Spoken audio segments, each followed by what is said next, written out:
हिंदू राष्ट्र बन जाएगा तो नुकसान किसको होगा? फायदा किसको होगा? और धीरे धीरे सनातनियों का धर्म परिवर्तन कराया जा रहा है।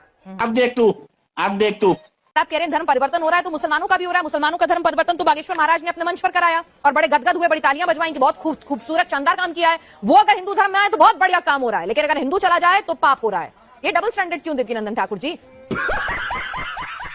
यही नहीं, अभी और सुनिए। वो व्यक्ति कम से कम सनातनी नहीं था, ये समझ लीजिए स्पष्ट। उसने कहा कि हम उसके पास में गए ठीक कराने, फिर उसने हमारा जन क्या क्या शोषण किया, और जब जब हम बचना चाहते हैं तब तब वो कहते हैं हम तो सनातन में नहीं होता क्या? आसाराम बापू जी और बाबा राम रहीम कहाँ चले गए?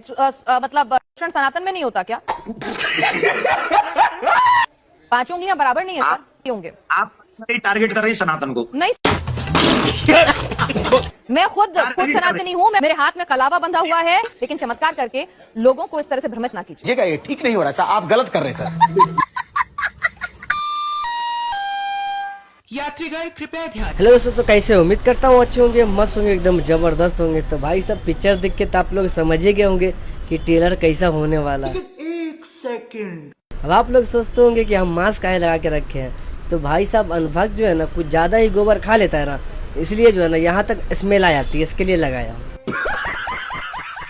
नहीं मजाक कर रहा भाई साहब, यहाँ पर धूल मिट्टी बहुत ज्यादा आता है ना, तो क्या होता है ना सर्दी हो जाता है, इसलिए जो है ना हम मास्क लगा लिए। कोई बात नहीं। तो भाई साहब आज हम बात करने वाले हैं देवकीनंदन के बारे में। इसको चाहिए था हिंदू राष्ट्र। हिंदू राष्ट्र बन जाएगा तो नुकसान किसको होगा? फायदा किसको होगा? पर मीडिया वाला ने दे दिया पूरा हिंदू राष्ट्र अच्छा से। बस आप लोग वीडियो के लास्ट तक बने रहिएगा, वीडियो में बहुत मजा आने वाला है।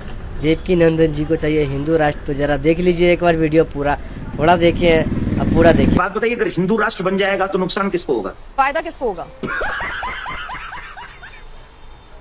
फायदा पूरी मानवता को। मेरे को अपने धर्म पे पूरा भरोसा है। दुनिया इसकी तरफ खींची चली मुझे भी है। तो इसमें राष्ट्र घोषित करने की क्या जरूरत है? मैं तो कह रही हूँ पूरी दुनिया में हिंदू धर्म का प्रचार प्रसार हो, अपने आप लोग इसकी तरफ। वो तो हम कर ही रहे हैं। किसी की घोषणा की जरूरत नहीं है ना, वो मुझे तो एक घोषणा की जरूरत नहीं है कि हम हिंदू धर्म को एक खाके में, ज्योग्राफी में क्यों बांधे। हम तो कह रहे हैं पूरी दुनिया में हिंदुत्व फैले। अगर लोगों को पसंद आएगा हिंदू धर्म इतना, उसमें इतनी अच्छाइयां नजर आएंगी, तो हो सकता है America, Britain, south Africa, Antarctica से लेकर सब जगह हिंदू ही हिंदू होंगे। ये बड़ी अच्छी बात कही आप। क्या दिक्कत है उसमें?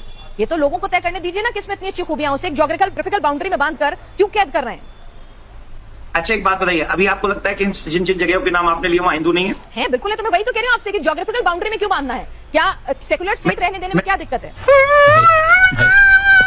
क्या है किसी हिंदू की के साथ कोई दिक्कत हो रही है? जिस समय हम लोग आजाद हुए थे 75 साल पहले, उस समय की हालत में और आज की हालत में क्या फर्क है? आपको बताएंगे क्या फर्क मुझे? लगता है? आपको क्या फर्क लगता है? मुझे तो मेरा उन्नत भारत नजर आता है, आगे बढ़ता हुआ भारत नजर आता है। सुनिए, 8 से 9 स्टेटों में हिंदू अल्पसंख्यक हो गया, और धीरे धीरे सनातनियों का धर्म परिवर्तन कराया जा रहा है। धीरे धीरे सनातनियों के ऊपर जातीय या कैसे कैसे प्रहार किए जा रहे हैं। धीरे धीरे एक कुर्सी के लिए हम लोग किसी भी सीमा को पार कर रहे हैं, क्योंकि हम सबको कुर्सी चाहिए, हम सबको देश अखंड नहीं चाहिए। अगर हम देश के लिए नहीं रहेंगे, अब हमारी परंपराएं कहां चलेगी? बताइए, संस्कृति। इन 75 सालों में हमारे देश के संस्कारों का क्या हाल हुआ? आप जरा कृपा करके मुझे अपने नेशनल चैनल पे बताइए। आज हम क्या उसी संस्कार के साथ जी रहे हैं जो 75 साल पहले जी रहे थे? देवकीनंदन ठाकुर जी, आप मोबाइल का इस्तेमाल करते हैं, आप मेरे साथ स्काइप के जरिए जुड़े हुए हैं। इंटरनेट टेक्नोलॉजी के इस्तेमाल में बहुत कुछ बदल रहा है ना? बिल्कुल बदल। ठीक है, तो ऐसा नहीं है कि लोग बाग परंपराओं का पालन नहीं कर रहे होंगे। 5 उंगलियां बराबर नहीं होती, परंपरारों का पालन हो भी रहा है, कुछ छूट भी रही है, उनको रिवाइव करने की कोशिश भी हो रही है। क्या आपको मालूम भी है कितने माँ बाप जो है घर में बूढ़े बूढ़े अकेले पड़े और आंसू बहा रहे हैं? मैं कथावाचक हूँ, मेरे पास में इतने लोग आते हैं और उनके दुख दर्द, आप क्योंकि आप पत्रकार हैं, आप एक सीमित दायरे में, मैं असीमित दायरे में जाता हूँ, और वहां जब दर्द सुनता हूँ ना तो हृदय कांप जाता है मेरा सनातनियों का, क्योंकि वो मेरे संस्कार में। इसलिए है क्योंकि माता पिता इसलिए अकेले हैं क्योंकि भारत हिंदू राष्ट्र नहीं है। मतलब एक आदमी अपने माँ बाप को छोड़ गया, इसीलिए छोड़ गया क्योंकि भारत हिंदू राष्ट्र नहीं है। इसका हिंदू राष्ट्र से क्या लेना देना है? तो संस्कार, लोगों की सेंसिटिविटी की बात है ना। गलत तरीके से प्रस्तुत, आप मेरी चीज को गलत तरीके से प्रस्तुत कर रही हैं।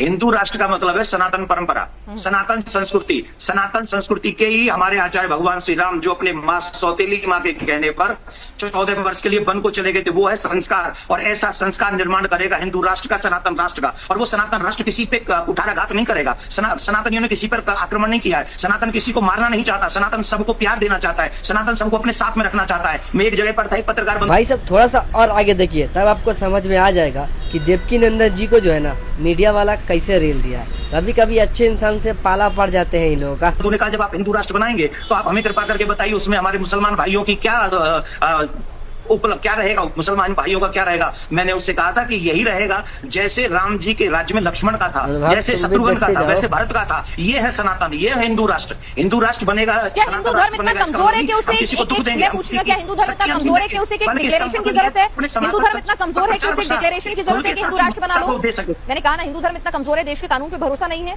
अगर आप कह रहे हैं धर्म परिवर्तन हो रहा है तो मुसलमानों का भी हो रहा है। मुसलमानों का धर्म परिवर्तन तो बागेश्वर महाराज ने अपने मंच पर कराया और बड़े गदगद हुए, बड़ी तालियां बजवाई, बहुत खूबसूरत शानदार काम किया है। वो अगर हिंदू धर्म में आए तो बहुत बढ़िया काम हो रहा है, लेकिन अगर हिंदू चला जाए तो पाप हो रहा है।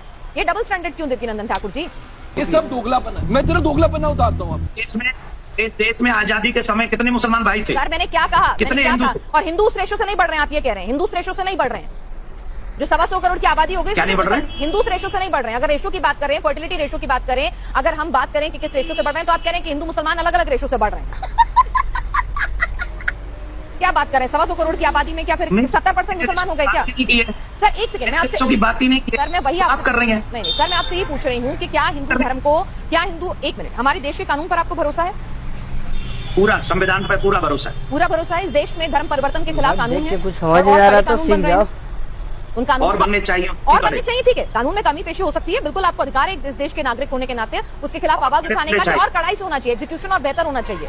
तो जब कानून अपना काम कर रहा है तो हमारे देश की सेकुलर छवि को हम क्यों खत्म करें? अगर हमें अपने धर्म का प्रचार प्रसार करना है तो उस धर्म में इतनी शक्ति और इतना भरोसा होना चाहिए, अपने धर्म पे इतना विश्वास होना चाहिए कि वो खुद ब खुद दुनिया उसके आगे खींची चली आएगी। हमारे सनातन से बह किसको है, हमको तो ये बताइए। हमें तो ये नहीं समझ में आ रहा। तो फिर क्या जरूरत है हमारे सनातन? तो हिंदू राष्ट्र की जरूरत क्या है जब देश में कानून मौजूद है? आपको अपने धर्म पे विश्वास है कि इसमें इतनी अच्छाइयां हैं कि दुनिया इसकी तरफ खींची चली आएगी। दुनिया के लोग आते हैं सनातन में अध्यात्म की तलाश में। हिंदुस्तान में एक नहीं कई बड़े बड़े सितारों के नाम है, हॉलीवुड की हस्तियां आती हैं, स्टीव जॉब्स आते हैं, मार्क जुकरबर्ग आते हैं। ये बड़ी अच्छी बात कही आप। जब देवकी नंदन जी मीडिया वाले को नहीं घुमा पाए तो देवकी नंदन जी जो है ना अपना बात ही पलट दी है, पर मीडिया वाला वहाँ पर भी नहीं छोड़े, वहाँ पर भी घसीट दिए हैं। जरा एक बार देख लीजिए इनको। वो व्यक्ति कम से कम सनातनी नहीं था, ये समझ लीजिए। आई प्रॉमिस, मैं सच बोल रहा हूँ, एक एक वर्ड बोल। उसने कहा कि हम उसके पास में गए ठीक कराने, फिर उसने हमारा जन क्या शोषण किया, और जब जब हम बचना चाहते हैं तब तब वो कहते हैं हम तुम्हारे घर में ये प्रॉब्लम नहीं होता क्या? आसाराम बापूजी और बाबा राम रहीम कहाँ चले गए? मतलब सनातन में नहीं होता क्या? पांचों उंगलियां बराबर नहीं है होंगे। आप टारगेट कर रही है सनातन को। क्या बोला? होंगे आप टारगेट कर रही है सनातन को। नहीं सर, मैं खुद सनातनी हूँ, मैं खुद सनातनी हूँ, मैं हिंदू धर्म को प्रैक्टिस जली ना, तेरी भी जली ना हूँ। मेरे हाथ में कलावा बंधा हुआ है, आज भी मैं हनुमान मंदिर जाऊंगी। मैं पक्की हिंदू हूँ, इसका मतलब ये नहीं है कि मुझे दूसरे धर्मों के ऐप दिखेंगे और अपने धर्म में सिर्फ अच्छाई। आंखें मूंद लेने से शेर मुझे नहीं खाएगा, ऐसा नहीं हो सकता। हाँ तो मीडिया वाले मैडम जी, आप जो इतना सच सच दिखाने लग जाइएगा ना तो आपका जो है ना नौकरी से हाथ धोना पड़ जाएगा। मगर क्यों? क्योंकि ये अंधा कानून है। अच्छा। तो आप लोगों ने इतना सच दिखाया, इसके लिए बहुत बहुत शुक्रिया आप लोगों का। ऐसे तो नहीं होता। कभी पता नहीं ऊपर वाला का क्या कृपा हो जाती है आप लोगों के ऊपर कि आप लोग अपने सच सच पे आ जाते हैं। I am sorry, Babu.